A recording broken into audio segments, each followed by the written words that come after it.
Graphical phasor representation चल रहा है, तो उसी में हमने पी क्यू एस कैलकुलेट करवाया था, सो दैट्स वाई मैंने शार्ट में बता दिया। बट अलग से क्वेश्चन पूछा जाता है कि डिस्कस और explain active, reactive and apparent power, जैसा कि कल मैं बता चुका हूं, फिर से फटाफट रिवाइज कर दूं सो दैट कि न्यूमेरिकल करा सकूं। Active, reactive and apparent power with proper power triangle. तो कल मैंने बताया एक्टिव पावर पूछे तो आप पहले लिखोगे एक्सप्रेशन, एक्टिव पावर इसका नाम है, या इसको एग्जाम में रियल पावर यूज कर सकते हैं या ट्रू पावर। कैपिटल पी से रिप्रेजेंट करते हैं इसको, ठीक है, कैपिटल पी से। It is given by magnitude of Vrms into magnitude of Irms into cos theta. Unit बहुत इंपॉर्टेंट है, यूनिट अगर नहीं लिखोगे तो मार्क्स कटते हैं। इसकी यूनिट वाट होती है। न्यूमेरिकल कभी कभी दिया जाएगा, जो अभी मैं कराऊंगा, कभी कभी किलो वाट दे देगा। क्या होगा, मान लो किलो वाट में दिया है, तो जो आंसर निकालना वो भी किलो में ही निकालना, अदरवाइज उसको वाट में करोगे तो 1000 से मल्टीप्लाई करनी पड़ेगी। So active power it is given by VI cos theta, unit is what. Actual meaning क्या होता है एक्टिव पावर का, जो हमारे डोमेस्टिक इलेक्ट्रिक अप्लायंसेस जो भी पावर यूज करते हैं ना, या यूटिलाइज्ड पावर को बोलते हैं एक्टिव पावर। एक्चुअल पावर जो होता है वो हमारा सॉरी, वो एक्टिव पावर होता है, ठीक है। सो यहाँ लिखा है power utilised by our domestic electric appliances.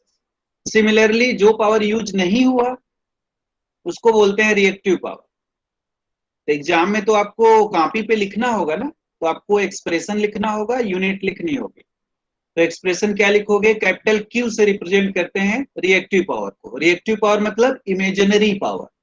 आप इसको ऐसे समझ सकते हो, कल तो बता, देखो जैसे एक बाल्टी ले लो, मान लो एक बाल्टी ले लिया ऐसे, ठीक है। एक्चुअल में ऐसा नहीं होता, बट ऐसे आप समझने के लिए कर सकते हो। उस बाल्टी में पानी भर दो, पानी भर देते हो, ऐसे ऐसे ऐसे ऐसे पानी भर दिया, ठीक है। फिर उसमें निरमा पाउडर डाल के घोल दो, निरमा पाउडर डाल के घोल दिया, तो देखते हो कि ऐसे ऐसे यहाँ पे फॉग इकट्ठा होता है ना। नीचे तो यहाँ ये सॉलिड लाइन से नीचे तो पानी होगा, ऊपर क्या हो जाता है, फोम हो जाता है। This is foam. ये क्या हो गया, फोम। आप अपने दिमाग में कैसे फिट कर सकते हो उसके लिए बता रहा हूं। ये फोम है, निरमा पाउडर अब डाल के घोल दिया, फोम है, और ये सॉलिड वाटर है, ठीक है, ऐसे। या एक एक और बुक है, उसमें दिया है एक बियर, बियर की बोतल जो होती है उसका एग्जाम्पल दे रखा है कि उसको नीचे वाटर होता है, ऊपर फोम होता है। तो वो वर्ड ठीक नहीं है क्लास में, इसलिए मैंने वर्ड साबुन वाला यूज कर रहा हूँ, ठीक है। तो साबुन की एक बाल्टी लिया, उसमें मैं क्या किया, निरमा पाउडर घोल दिया, घोल के हिला दो, तो देखोगे फोम ऊपर इकट्ठा हो जाता है और नीचे क्या होता है, वाटर। तो दिस फोम, ये फोम क्या है एक्चुअल में कुछ नहीं, थोड़ी देर बाद आओगे 10 मिनट बाद तो ये फोम क्या हो, गायब हो जाता है। This form is similar to capital Q. ये फोम है, इसको रिएक्टिव पावर के सिमिलर ट्रीट कर सकते हैं। जो दिखता तो है कुछ है, बट एक्चुअल में कुछ नहीं होता। ये वाटर जो है सॉलिड, इसको आप कैपिटल पी मान सकते हैं। कैपिटल पी यानी जो ये वाटर है, ये एक्चुअल में हमारा एक्चुअली में यूज होता है, कहने का मतलब ये एक्चुअल में यूज होता है, उसको पी की तरह ट्रीट कर सकते हो। ये फोम है, इसको आप रिएक्टिव पावर ट्रीट कर सकते हो, इसको यूजफुल पावर या एक्टिव पावर या ट्रू पावर, कई नाम है इसके, पी के। और इस कंप्लीट बाल्टी में जो पूरी चीज है, फोम और वाटर मिला के, इसको आप यस ट्रीट कर सकते हो। यस मतलब एपरेंट पावर, ठीक है, या इसको बोलते हैं टोटल पावर या कॉम्प्लेक्स पावर। ये यस जो है इन दोनों पावर का कॉम्बिनेशन होता है, ठीक है। ये रिएक्टिव पावर है, तो रिएक्टिव पावर इमेजिनरी चीज है, जो केवल इमेजिनरी होती है, थोड़ी देर बाद ही गायब हो जाएगी, तो ये इसलिए इमेजिनरी एक्सिस पे होती है, क्यू। अब पी रियल चीज है, इसलिए रियल एक्सिस पे होती है। और यस दोनों का क्या है, कॉम्बिनेशन। आपको पता है कोई चीज को जोड़ना हो, एक एक्स डायरेक्शन हो एक वाई डायरेक्शन में, तो इसको ए प्लस बी तो नहीं जोड़ सकते ना, ये वेक्टर क्वांटिटी है। तो इसको जोड़ने के लिए आप क्या करते हो, ये पी है और इमेजिनरी है क्यू, ऐसे। इसको जोड़ने के लिए आप पी प्लस क्यू थोड़ी लिख दोगे, P प्लस जे क्यू लिखते हैं, जे जे मतलब इमेजिनरी एक्सिस। अब आई यहां नहीं लिखते, इंजीनियरिंग में आई नहीं लिखा जाता, वहां पे जैसे इंटर में आई लिखते थे, जहां पे आई स्क्वायर इक्वल टू क्या होता था, -1, यहाँ जे होता है, वही सिमिलर चीज है, J square equal to minus, J मतलब होता है जकोबियन, मैथ में है जकोबियन, इन दोनों का जो रिजल्टेंट होगा वही होता है यस, टोटल पावर ये। तब यस को लिखना हो तो ऐसे लिखेंगे ना, इसको रेक्टेंगुलर फॉर्म बोलते हैं, वो भी है इसमें पढ़ेंगे। इसलिए यस को ऐसे P प्लस जे क्यू लिखते हैं। तो कभी कभी यस को कॉम्प्लेक्स पावर भी बोलते हैं, कई बार एग्जाम में बोल दिया कैलकुलेट कॉम्प्लेक्स पावर, अब आधे बच्चे तो कंफ्यूज हो जाते हैं, what is the meaning of complex power. So this yes को कॉम्प्लेक्स क्यों कहते हैं, क्योंकि इसमें रियल पावर और इमेजिनरी पावर का कॉम्बिनेशन होता है, कॉम्प्लेक्स चीज आ गई ना जे, तो कॉम्प्लेक्स पावर। एनीवे, तो इस तरह से आप रियल और रिएक्टिव पावर को समझ सकते हो। तो आज से याद रखना, पावर एक नहीं होता एसी में, जो सिंगल फेज एसी हो या 3 फेज एसी हो, उनमें 3 पावर होती हैं। एक होता है अपेरेंट, एक एक्टिव, एक रिएक्टिव। तो एक्टिव रिएक्टिव क्या होता है, इस अपेरेंट का कितना परसेंट यूज हुआ, यानी कितना परसेंट यूज होगा ये पानी, उसको बोलते हैं एक्टिव पावर। ये पानी ही तो यूज होगा, फोम तो अभी उड़ जाएगा। और जितना परसेंट यूज नहीं हुआ उसको बोलते हैं क्यू, रिएक्टिव पावर। तो एक जस्ट समझने के लिए, इसका मतलब ये नहीं कि रिएक्टिव पावर को आप कह दोगे कि फोम है, बट एक so that you can keep in your mind. तो एक्टिव पावर जो हमारे ऊपर सर के ऊपर सीलिंग फैन चल रहा है, या जो ट्यूबलाइट या बल्ब में यूज हो रहा है, वो एक्चुअल पावर जो यूज कर रहा है दैट इज पी, और जो नहीं यूज किया that is Q. So reactive power exam में तो फार्मूला और यूनिट लिखनी पड़ेगी ना, तो formula is magnitude of RMS, magnitude of this voltage, RMS value of voltage, magnitude of RMS value of current, VRMS IRMS into sin theta. Unit क्या है इसका, वोल्ट एम्पियर रिएक्टिव, कल बताया था भी ये। ठीक है, अगर कोई पूछे कि सर, कल बता चुका हूं मैं, मालूम में बार बार क्यों रिपीट करता हूं, क्योंकि एक बार में चीजें हमारे आपके दिमाग में नहीं घुसती, एक दो बार जो है करना पड़ता है रिवाइज, आपको भी कॉपी पेन पे करना चाहिए लेकर। तो जो इंडक्टर और कैपेसिटर, ये जो दोनों जो भी पावर यूज करते हैं उनको बोलते हैं रिएक्टिव पावर। इनका बेसिक कंसेप्ट जैसा कि कल बताया था मैं, ये होता है, ये क्या करते हैं, सप्लाई से पावर लेते हैं पॉजिटिव साइकिल में, निगेटिव साइकिल में सप्लाई को रिटर्न कर देते हैं। पॉजिटिव साइकिल में लिया और निगेटिव में क्या किया, रिटर्न। तो पूरी एक साइकिल पे एवरेज वैल्यू निकालोगे, तो मैं सिखा चुका हूं कि कोई भी अगर वेवफॉर्म सिमेट्रिकल है एक्स एक्सिस के, और उसको पूरी टाइम पीरियड पे अगर आप उसका एवरेज वैल्यू निकालते हो तो उसका वैल्यू क्या आएगा, 0। इसीलिए प्योर इंडक्टर, प्योर कैपेसिटर कोई भी पावर कंज्यूम नहीं करते। इसका मतलब ये नहीं है कि इंडक्टर और कैपेसिटर पावर लेते नहीं, वो पावर एक साइकिल में लेते हैं, दूसरे में वापस कर देते हैं। चूंकि पूरी साइकिल पे एवरेज वैल्यू निकालोगे 0 to 2 पाई, तो 0 हो जाए। इसीलिए कहते हैं कि प्योर इंडक्टर, प्योर कैपेसिटर कोई पावर कंज्यूम नहीं करते। ठीक है,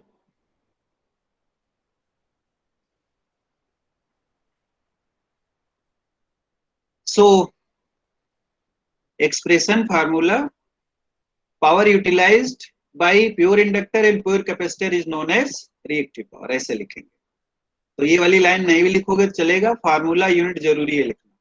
एपरेंट पावर जैसा कि भी बताया टोटल पावर होता है, यानी कि जो पावर जनरेटेड है, एपरेंट पावर, या कॉपी पेन लिए हो तो यहाँ पे लिख लो, इसको कॉम्प्लेक्स पावर भी बोलते हैं। क्या बोलते हैं, क्योंकि एक दो बार मैंने देखा पेपर में कॉम्प्लेक्स वर्ड यूज कर दिया, तो आधे बच्चों को पता ही नहीं होता कि कॉम्प्लेक्स पावर किसको कहते हैं।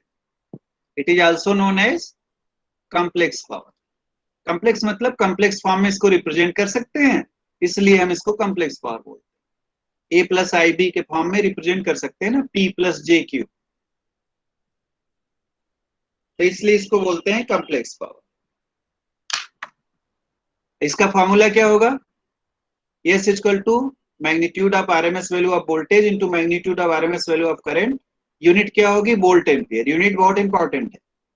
ठीक, तो ये तो हो गया फार्मूला, तो इस पे आपको 5 नंबर तो मिल जाएंगे, तीनों के आपने एक्सप्रेशन लिख दी, यूनिट लिख दिया, होता क्या है, जो भी जनरेटिंग स्टेशन से पावर आती है उसको बोलते हैं यस। या सिंपल वे में समझ सकते हो, जो घर में इंटर किया पावर किसी भी डिवाइस में, चाहे वो फैन हो, लैपटॉप हो, मोबाइल हो, उसमें पावर इंटर करने से पहले वो यस होता है। वो क्या होता है? एस। जो ही उस डिवाइस में इंटर करता है उसके पावर फैक्टर से मल्टीप्लाई होता है। उसके पावर फैक्टर्स क्या होता है? मल्टीप्लाई। यस होता है वी इंटू आई। उसके पावर फैक्टर से मल्टीप्लाई करोगे तो वो बन जाता है कि उतना पावर, यानी this much amount of power will be utilised by that electrical device. चाहे वो पंखा हो, चाहे बल्ब हो, ठीक है, चाहे रेफ्रिजरेटर हो, चाहे एसी, वो इतना पावर यूज कर लेगा, जिसकी यूनिट क्या हो जाएगी? वाट।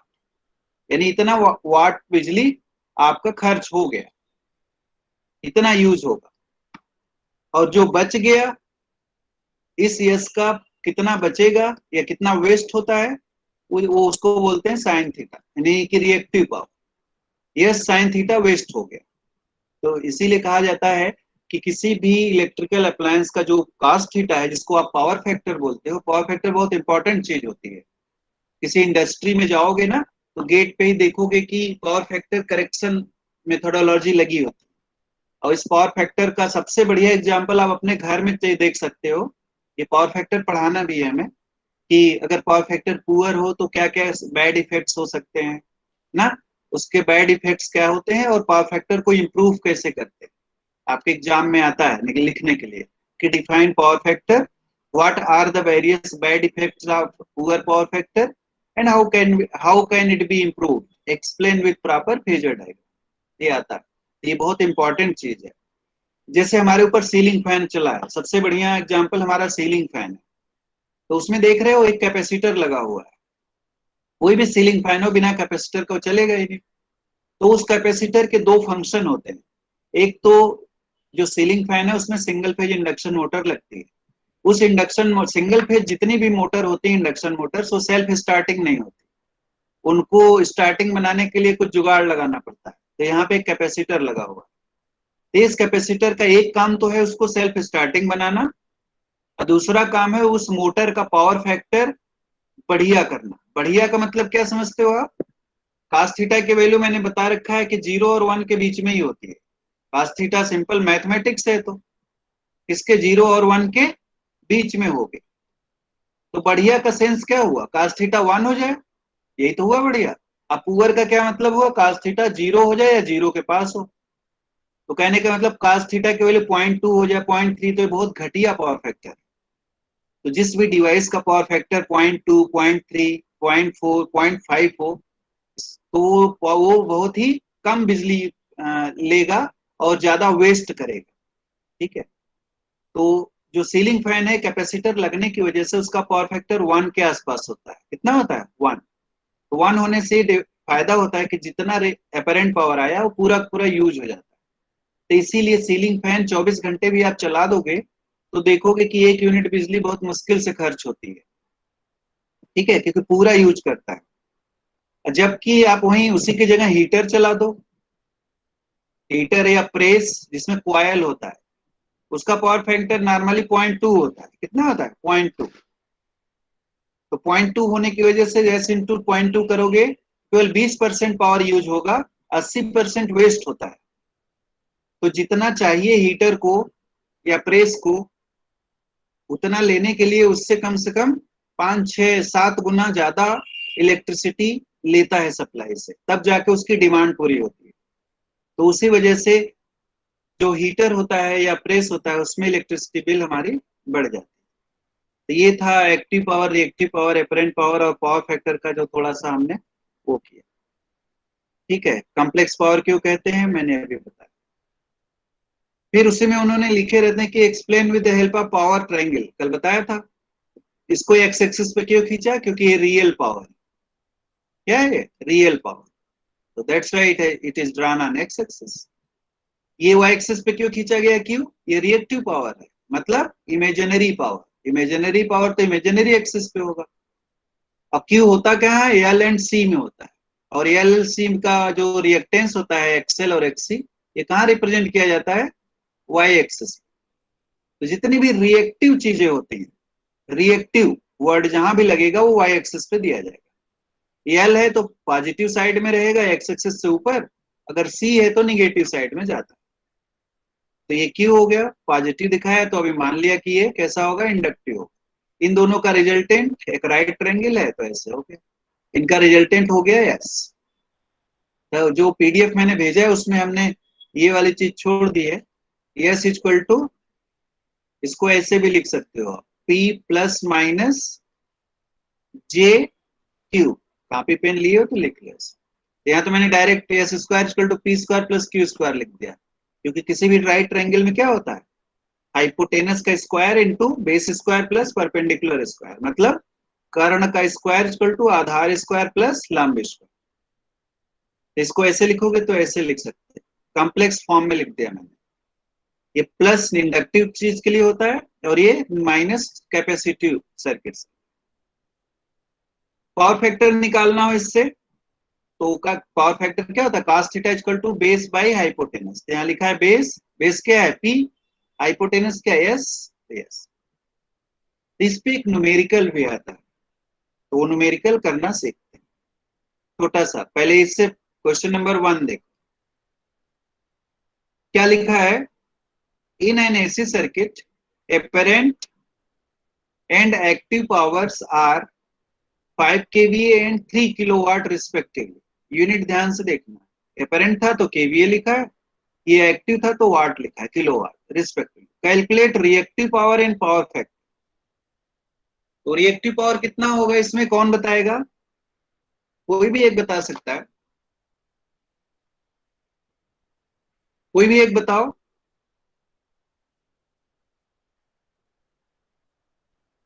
देखो यस दिया हुआ है, ये पी दिया हुआ है ना, और क्यू पूछ रहा है, कैसे निकाल लोगे, कुछ करना ही नहीं है। देखो यहाँ है ना, S square equal to P square plus Q square, इस ट्रायंगल से। इसमें कुछ तो दम है नहीं, इसमें रख दो। कितना आया 4, क्या मैं 4 के बाद जो लिखोगे वो ही सुनना चाह रहा हूं, न्यूमेरिकल वैल्यू तो आप निकाल लोगे।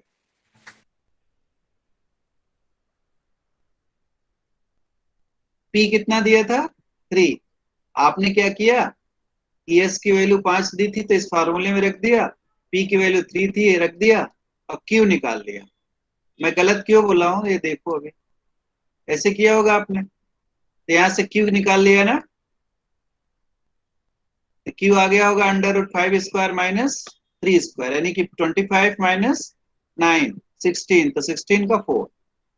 ये यहां तक तो ठीक है, इसके बाद जो लिखना है ना वो बहुत छोटी सी चीज है, ऐसा नहीं कुछ है, लेकिन आप वहीं पे गलत है। इन्होंने कहा वोल्ट एम्पियर रिएक्टिव, यही कहा ना आपने, और किसी ने कहा VA, तो मैं डांट दूंगा तो अपना नाम बदल दोगे क्या कोई भी, लेकिन यहां पे मैंने गलत क्यों बोला, देखो उसमें यूनिट देखो उन दोनों की, यह 5 क्या था, 5 केवीए था ना, और 3 क्या था, 3 किलोवाट था, यही था ना। एस इक्वल टू 5 केवीए और पी इक्वल टू 3 किलोवाट, तो 4 इक्वल टू, ये क्यू इक्वल टू 4 VAR कहां से आ गए, देखो यहाँ भी किलो लगा है, यहाँ भी किलो लगा है, तो यहाँ VAR आ गया। अगर VAR लिखना चाहते हो तो आपका स्वागत है, आप लिख सकते हैं, लेकिन उसके लिए क्या लिखना पड़ेगा, 4000 लिखना पड़ेगा। कितना लिखना पड़ेगा, 4000 VAR। भाई किलो तो लिखा नहीं आपने, किलो को नॉर्मल करने के लिए 1000 से मल्टीप्लाई करनी पड़ती है ना, या तो ये नहीं लिखना है तो ऐसे लिखो 4 kVAR। तो गलती क्या थी, ये के नहीं लिखा था, तो सिर्फ के न लिखने की वजह से 2 मार्क्स आपका 0 हो गया। तो ये बहुत छोटी सी गलती है, 4 VAR लिख के आगे, मान लो किसी ने 4 वोल्ट एम्पियर लिख दिया तो भी 0 मिलेगा, 4 वाट लिख दिए तो भी 0 मिलेगा। तो इन तीनों पावर की यूनिट ध्यान रखना है, अगर यूनिट हायर है तो हायर को तो लिखो, हाँ तो क्यू की वैल्यू या तो ये लिखोगे तब भी सही है, या ये लिखो। अब समझ में आया मैं कहाँ गलती हो रही थी, क्यों मैंने गलत बोला? तो अगर आप कुछ, मैं एक जनरल चीज बोल रहा हूँ, सबके लिए बोल रहा हूँ, अगर कुछ सीखना चाहते हो, कोई अगर बता रहा है, तो पहले तो आप जो आप एक परसेप्शन दिमाग में बैठाए हो कि ये था, ये पढ़ा, उसको पहले आपको छोड़ना पड़ेगा। अगर परसेप्शन बैठा के बैठे हो ऐसा होता है, ऐसा पढ़ा था, तो मैं जो नया बताऊंगा ना वो आप सुनोगे ही नहीं। यही आपके साथ हुआ है, और कुछ नहीं हुआ। ये मैं अपना एक्सपीरियंस बता रहा हूँ। तो ये चीज आगे अगर कुछ नया सीखना हो किसी से भी, मुझसे ही नहीं किसी से, तो ये चीज नहीं रखनी चाहिए। आपने अभी जो रखा था इसी वजह से गड़बड़ हुआ, नहीं तो अब तक आप समझ गए होते। जो भी बोला हो, ये जनरेटर कोई भी है वो यस जनरेट करता है। ठीक है, क्या जनरेट करता है? यस। कोई भी पावर प्लांट हो, चाहे छोटा हो या बड़ा, वो यस जनरेट करता है। जब यस जनरेट करता है तो ये यस जब जाता है, वायर से जा रहा है तो यस जा रहा है। मालूम क्या जाता है? यस। वाट तो कभी जाता ही नहीं है, ये यस जाता है। ये यस जिसकी यूनिट क्या होती है? Volt ampere. छोटी सबसे यूनिट क्या है? Volt ampere. बड़ी करोगे तो किलो वोल्ट एम्पियर हो जाएगी, और बड़ी करोगे तो मेगा वोल्ट एम्पियर होगी। जो थ्री फेज पावर है मेगा वोल्ट एम्पियर में होता है, और बड़ी करोगे तो जीगा वोल्ट एम्पियर हो जाएगी। ठीक है, तो इसकी यूनिट वोल्ट एम्पियर। ये जो तार में आता है, ये तार से होकर हमारे घर में भी जो आता है यही आता है। कौन सा? वी। जब ये किसी डिवाइस से होके गुजरता है, पास होता है, तो उस डिवाइस के पावर फैक्टर से मल्टीप्लाई होता है। कोई भी डिवाइस हो, कोई भी डिवाइस हो सकता है, आपका सीलिंग फैन हो, पंखा हो, बल्ब हो, जब उसके पावर फैक्टर से मल्टीप्लाई होता है तब जाके ये बनता है वाट। तो वाट तो बिना डिवाइस में घुसे वाट बनी नहीं, उसके पावर फैक्टर के बाद ही जो होगा तब वाट बनता है। ठीक है, और फिर जब ये हुआ वाट, वाट का मतलब हमारा यूजफुल पावर है। जब तक पावर फैक्टर से इसको मल्टीप्लाई नहीं करोगे, इसकी यूनिट वोल्ट एम्पियर ही रहेगी। ठीक है, इसका रीजन ट्रांसफार्मर से लेना देना होता है बेसिकली। ट्रांसफार्मर क्या होता है? वी, वो वी और आई। ट्रांसफार्मर जो होता है ना, वोल्टेज को अप या डाउन करता है, यही करता है ना। तो ट्रांसफार्मर का प्राइमरी वोल्टेज बढ़ाता है जनरेटिंग स्टेशन पे, तो करंट ऑटोमेटिकली डाउन हो जाती है, सो दैट कि इन दोनों का प्रोडक्ट जो कि यस है वो कांस्टेंट रहे। दोनों का प्रोडक्ट क्या है? कांस्टेंट रहे। तो यहाँ पे कास थीटा लिख दोगे तो ट्रांसफार्मर तो काम ही करना बंद कर देगा। तो कास थीटा किसी लोड का होता है। तो हमेशा जो पावर ट्रांसफर की जाती है, तो बिना ट्रांसफार्मर के पावर ट्रांसफर भी नहीं हो सकती। तो ट्रांसफार्मर बी इंटू आई को ही ट्रांसफार्मर करता है। इसीलिए किसी भी ट्रांसफार्मर की रेटिंग देखोगे तो हमेशा किसमें होगा? केवीए में। और सबसे छोटी यूनिट होगी वीए, उससे बड़ी यूनिट होती है केवीए, उससे बड़ी यूनिट होती है एमबीए। कोई भी ट्रांसफार्मर की यूनिट देखोगे वाट में नहीं होती। कहीं भी जाके किसी भी सड़क के किनारे देख लो, किसी भी ट्रांसफार्मर मैन्युफैक्चरिंग कंपनी में चले जाओ, तो देखोगे कि उसकी रेटिंग बीए केवीए एमबीए में होती है। कभी भी वाट किलोवाट या मेगावाट में नहीं होती। उसका कारण क्या है? कि ट्रांसफार्मर ये अपेरेंट पावर को हैंडल करता है। किसको हैंडल करता है? Apparent power. क्योंकि जो जनरेटिंग स्टेशन से जनरेट हो रहा है वो यस जनरेट होता है। तो चूंकि यस को हैंडल कर रहा है ना, तो यस क्या है? इसकी यूनिट वीए है, तो वीए ही क्या लगाना पड़ेगा ना, कि आप वाट लगा दो। ये तो वाट में तब बदलेगा ना जब आप इसको किसी डिवाइस से पास कराओगे। उस डिवाइस का पावर फैक्टर ट्रांसफार्मर को क्या मालूम। तो जैसा वो पावर लाके आप घर में एसी लगाओगे कि बल्ब लगाओगे कि हीटर लगाओगे, वो ट्रांसफार्मर को क्या पता।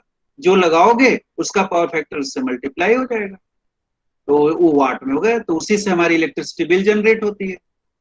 आप अभी हीटर चला दो 10 घंटे, देखो कितना बिल आता है, तो देखोगे बहुत ज्यादा यूनिट खर्च हो जाती है। अच्छा, ये एक यूनिट का मैंने आपको मतलब भी बताया था।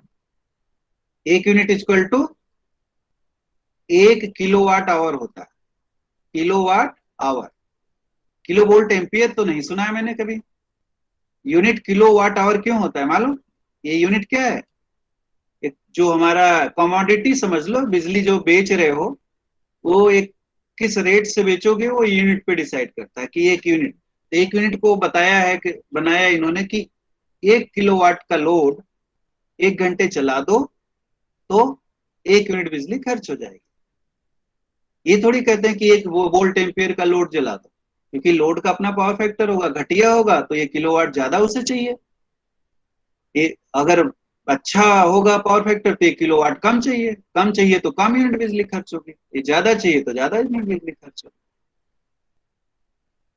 ठीक है, इसमें कंफ्यूजन नहीं होना चाहिए बिल्कुल।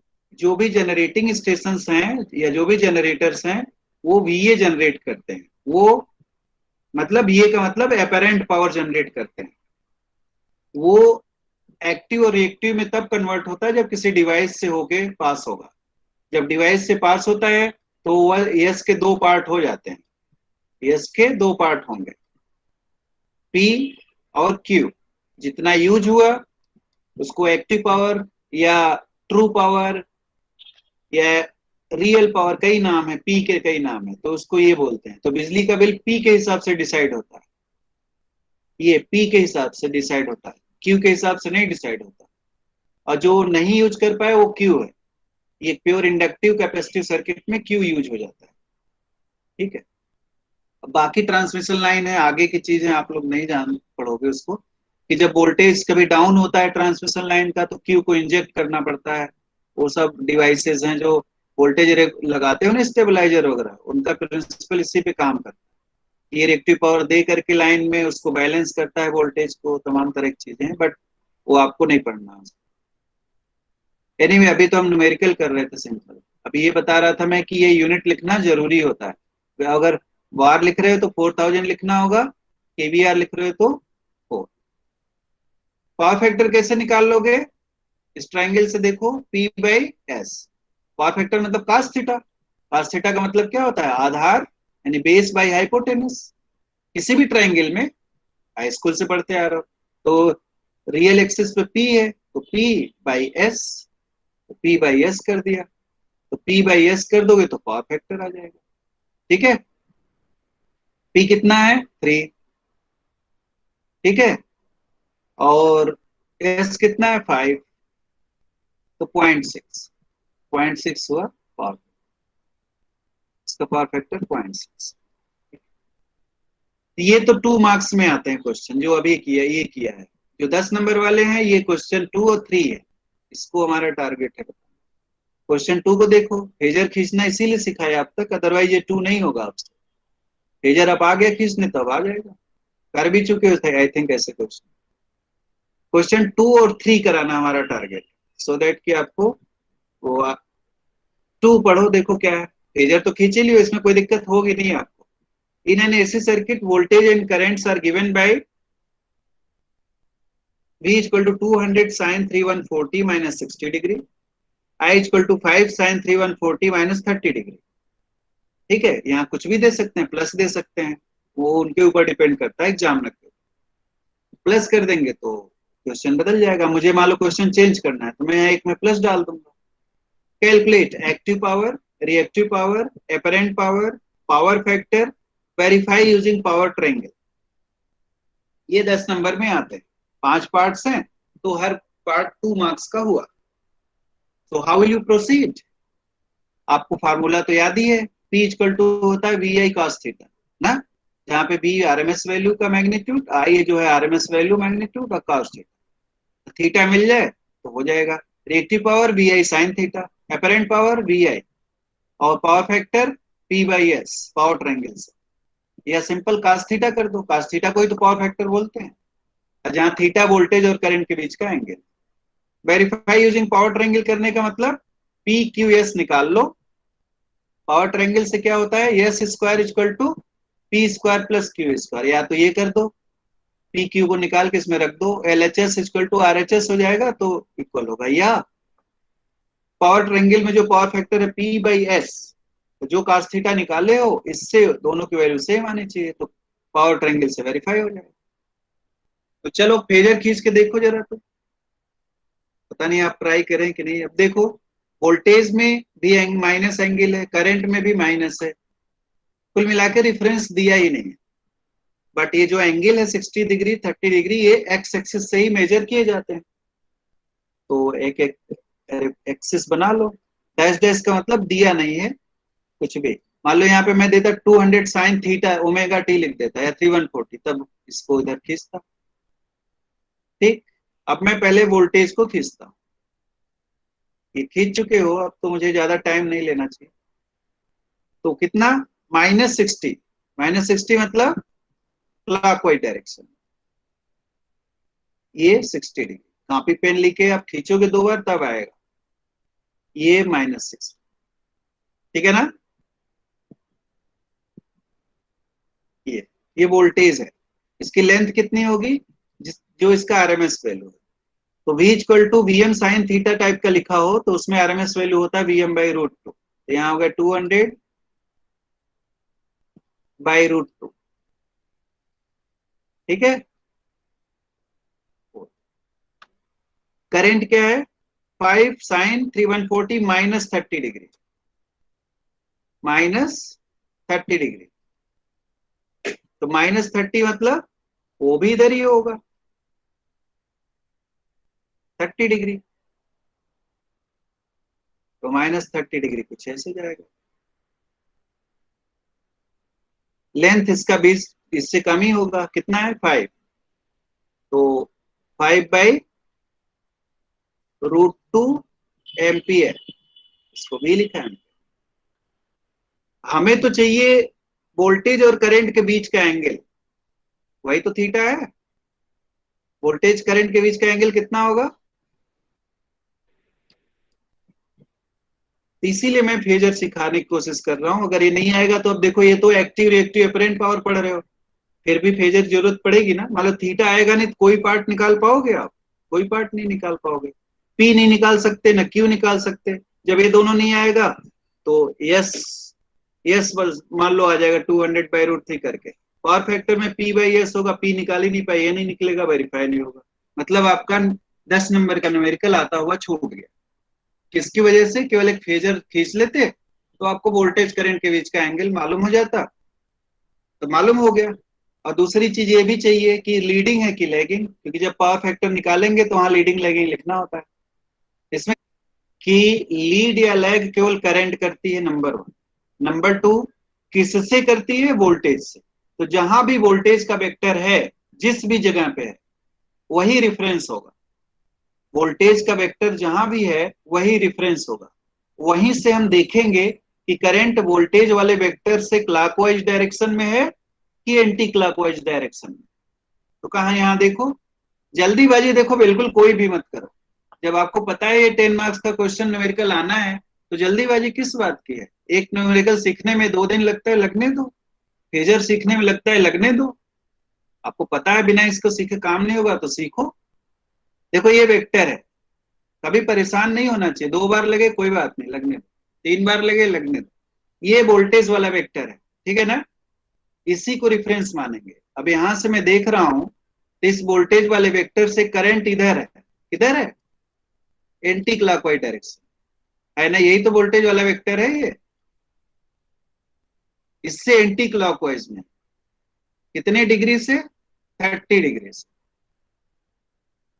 तो जो वेक्टर के एंटी क्लॉकवाइज चीजें होती हैं वो कौन सी क्वांटिटी होती हैं, लीडिंग। और जो क्लॉकवाइज होती हैं वो लैगिंग होती है। यही तो मैंने पढ़ाया है। तो अब इस वोल्टेज से ये करंट लैग कर रही है कितने एंगल से, 30 डिग्री से। मुझे लगता है अब क्लियर हो गया हो। तो अब निकाल दो। Active power VI cos theta, VI cos theta. ये V का मतलब है VRMS का मैग्नीट्यूड, IRMS का मैग्नीट्यूड कितना होगा बाय द वे, 200/√2। सर ये 250/√3। ठीक है। और ये 5/√2। ठीक है। cos थीटा कितना होगा, थीटा कितना निकाला, 30 डिग्री। 30 डिग्री लीडिंग है, cos 30, इसकी वैल्यू निकाल दो। कितना है, 250√3। √3, ये इतना आया। ये P की वैल्यू आई, ठीक है ना। वैसे क्यू निकाल दो।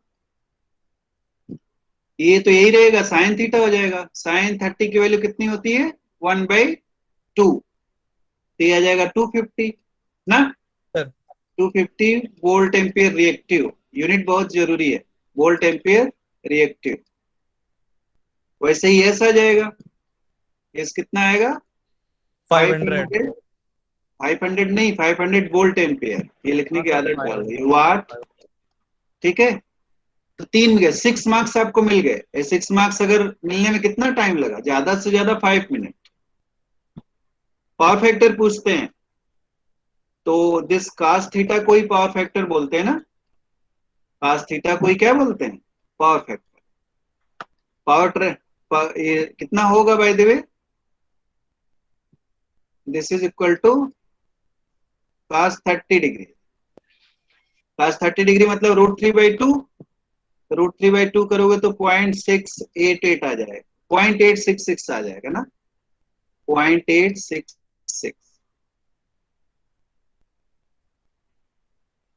0.866। लीडिंग की लैगिंग लिखना जरूरी होता है, यहाँ लीड कर रही है करंट तो लीडिंग, नहीं भी कुछ लिखोगे लीडिंग तो मार्क्स नहीं कटेगा, लीडिंग। ठीक है, तो 8 नंबर मिल गया आपको, 8 मार्क्स मिल गए। वेरीफाई यूजिंग पावर ट्रायंगल, तो पावर ट्रायंगल से दो फार्मूला आपने लिखा था, एक लिखा था S square equal to P square plus Q square. अगर ये लेंदी लगता है आपको कि इसमें रखने से सर बहुत कैलकुलेशन होगा, तो दूसरा भी एक पावर ट्रायंगल से था, क्या, power factor equal to P/S। तो इनमें से जो इजी लग रहा है उस दोनों में से पावर फैक्टर अभी निकाला ये, अगर पावर ट्रायंगल से भी इतना आ जाए तो वेरीफाई हो गया पावर ट्रायंगल से, और क्या।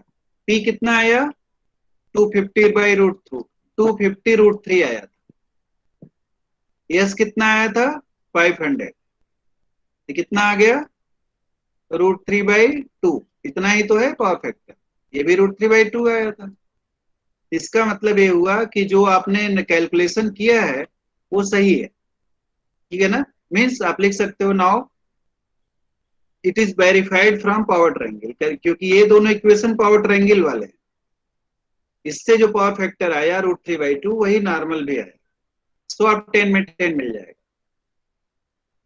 नेक्स्ट क्वेश्चन और है, उसको नेक्स्ट लेक्चर में मैं बताऊंगा कि जब इक्वेशन न दिया हो डायरेक्ट दिया हो ऐसा तब कैसे करते हैं।